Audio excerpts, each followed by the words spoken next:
This is a nice color. You know, we're in the dead of February right now. As everyone can see outside, it's very bleak. Yes. Play along. And, but you're wearing this, it's almost like it's summer. That's great. Yeah, see, I'm in denial. I'm just trying to create my own weather. It's working on me, though. Conan, yeah. I'm glad. I like what's you. happening right now. Thank you. Very nice to have you here on the show. Too. Well, thank you. In my sexy, whatever, real estate broker outfit that I've got. See, this throws that off. See, the this... other element's a little conservative, but this is creative. Again, Yeah. I don't dress myself. I never have. These are like Garanimals. These are just one big piece that they put on me. Do they number them to put them together? Yeah, the ostrich matches the ostrich, and it all goes together. Good. We should talk about you, because that's really what the people want to talk about. First of all, people are very sad that there's so much attention about Sex and the City ending, and it made me think, I'm going to announce our final episode and try and get a lot of attention and then just come back to work the next night and just see if anybody cares. I love that. Well, you know, the funny thing is, I mean, I wasn't part of the decision-making process. I probably would just keep going forever. Sure. And then they made the decision, and I was kind of trying to get behind it, like, okay, I understand. I was trying to give the party line. And then as it got closer, I was like, no, I'm just really sad. I'm really sad. And when we would go to work, I'd say, Sir Jessica, do you see? Like, people are so passionate. Did you have any idea we would get this much attention? She was like, no, it's really overwhelming. I'm like, see, we should stay.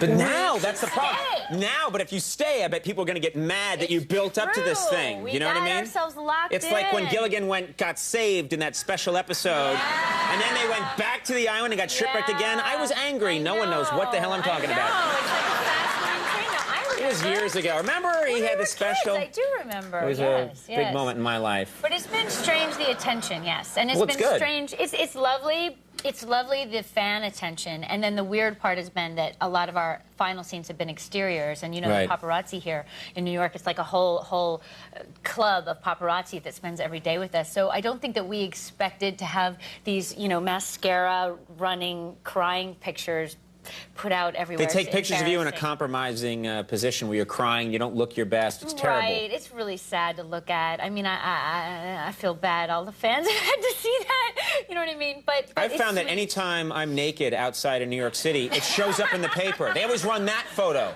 Not the one of me clothed, but the one of me naked. Conan, that's a good thing. It's all right. It's not a good thing. Now, have you found that, you know, I'm sure that men were always a bit forward with you. You're a very attractive woman, but because you're on Sex and the City and it's such a sexual show, have men to free people. They've been more forward with you? Yes, I mean, sometimes it's just kind of people on the street, and then every once in a while there'll be a really interesting one. Like, I was at a really kind of she event at the New York Public Library. I was with Sarah Jessica. I was going backstage to find her, and this really young, handsome waiter, like he had this tattoo on his neck. And I'd seen him before, you know. What was the tattoo? Was it like live free or die? No, or? it was like fire or something. Like fire. Maybe it was actual fire. Maybe he was on fire. Did it ever occur to you? Absolutely. This wonderful man, he was on fire or something. Exactly. And I'd seen him walk by before, and I noticed his tattoo, and he kind of, you know, looked at me, and I nodded. A lot of actors are waiters, you know, waiters are actors. And he goes like, and he looked again, and he was like, you and me. And I was like, what, am I supposed to be there? What, am I supposed to do something? Am I in the wrong place? And he goes, outside, there are bushes. And I was like, wow. That guy is my hero. He is my total hero. That's what you have to do. It was impressive. That's what you have to do. It got my attention, but you know. I love a guy that can go to a major star, you, me, bushes, 5 minutes. Late, not happening. 30 seconds later, I'm not gonna go. You know what I mean? Just take charge. It was very bold. It was very bold. But, you know, I'm sober. I was sober, and I just couldn't, you know, had Don't you hate it when sobriety gets in the way of a good time? It's true. It was one of those times. Wow, that guy's amazing. Good for him. Flattering. I never had the guts. The whole time I was single, I never had the guts to be like, you, me, you know, airport hanger over there. Never had. No, I'm kind of a shy. I play Charlotte for a reason. Right. Oh, that taps into your real personality. Yeah. You're shy. I mean, I'm not maybe quite. Right. You know. So there's a little fire there. Oh.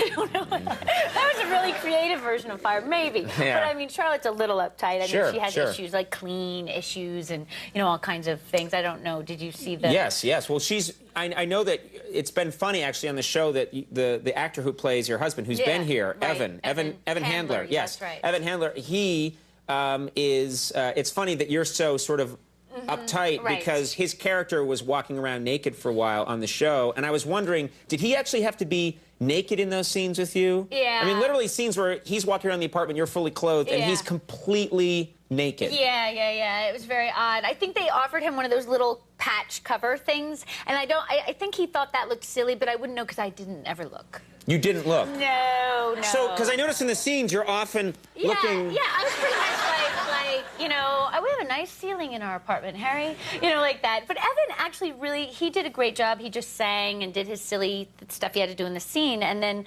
they came up with this crazy thing I had to do later, which did not involve Evan, where they wanted to do like a Mrs. Robinson shot, like me in the distance through a man's legs, showcasing a certain body part. You know what I'm saying? Nope. You're gonna have to draw it. Yep.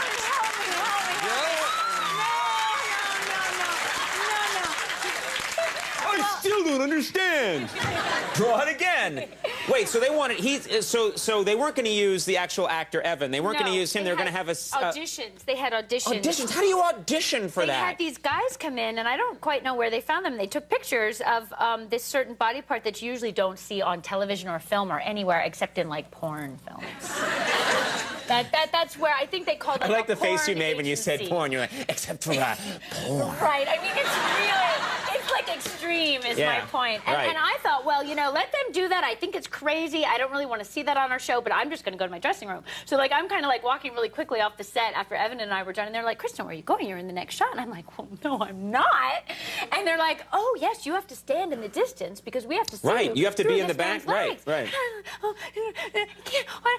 poor actor has come onto our show, and he has to stand there totally naked. Right. And our whole crew, and it's hard to upset our crew. They've seen a lot. They were like, you know, they didn't know where to look. No one knew where to look. And this guy, God love him, I think, you know, he was a professional, and he would be like... Professional? I've been showing my penis for years. I think I know what I'm doing. I really do, because he'd say, like, excuse me a second. And he'd go, like, behind the flats, and all of us would be like, what's he doing? What's he doing to it? I think he was fluffing. I don't know. It was a really bizarre situation. I think it was all like in a porn Fluffing vein. is when you do things to enhance the... I think that's what he was doing. Yeah. But I didn't really look, so I don't know. Right. And luckily, when the writers saw this I like how scene, you're like, he's a professional. He's probably just back there fluffing or...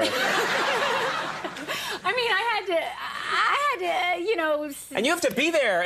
But he's probably the least self-conscious person there. He was just, you know, like... pretty bold. Up there, and it was all fine, right? He didn't care. I don't think he cared, but I don't really know because I just couldn't even look at anything. I couldn't look at his face. I don't know what he looked like. I don't know his name. I was just really thinking what a strange job I had. Trust me, I have a lot of moments like that. I have like 9 of those a night, so I know what you're talking about. The vomit moment was not strange. Vomiting Kermit, really? That's just what he does. Yeah. Right. It's just the Muppet people. I don't know where they come up with this stuff. I heard that Tom Brokaw is a big fan. Yes, and you know, it's a funny segue, because you think about our show and all the crazy, weird, I was picturing Tom Brokaw naked, and that's how I got into it. Because he's always walking around NBC completely nude, like, hello, hold on, how are you? And I was like, and then, it's true story. He's comfortable that way. I thought, well, he's handsome. He should.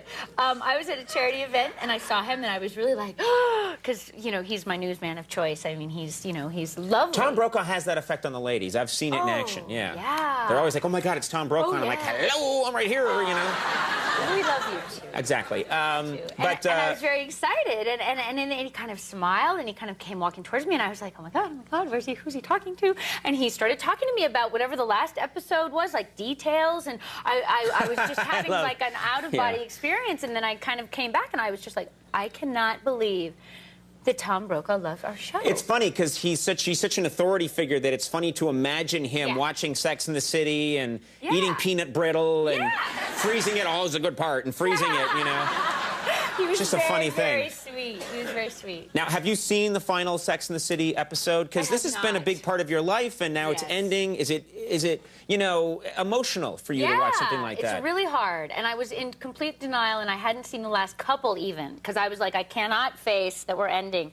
And Michael Patrick King, our executive producer, said, you know, why haven't you seen them? They're great, and you're good, and you should watch them, whatever. And I was like, I can't. And he said, okay, come down to the apartment. We're watching together. You can't watch it alone. Right. So I went on Sunday, and I saw the first Paris episode with all of our writers. And there was a weird moment, like the power cut out for a second, and I'm in a room, literally every writer on our show, and the biggest collective gasp, like our TV went blank, and everyone was like, you know, like, well, a collective heart attack, and then it came back on. And it came back on, and then you watched it, and it was cool. I loved it. I really loved it. Do you feel like it's ending for your? Is it weird? Because you're. It is weird. I don't feel like it's ending for Charlotte. Charlotte lives on in my imagination. She's a separate person. I'm that way when I watch this show. I'm watching it, I'm like, look at that fool, you know?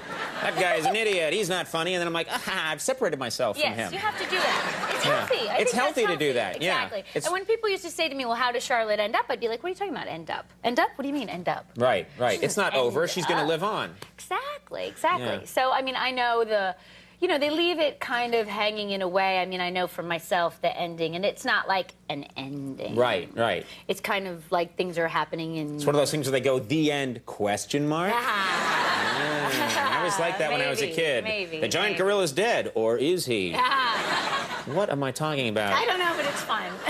The final episode of Sex and the City airs this Sunday night at 9 on HBO. I think a lot of people are going to be watching that. And it's 45 minutes long, so set your TiVos appropriately. Like we can set our TiVos. No, you go into the menu, the record menu, and you have to tell it to be longer. Or it will end and you won't see the end. I can't do it. I just have to watch it. Yeah, whenever I try and go into something, my wife can do it. She can do it in like 5 seconds. I can't do that stuff. My dog could do it. Anyone could do it, not me.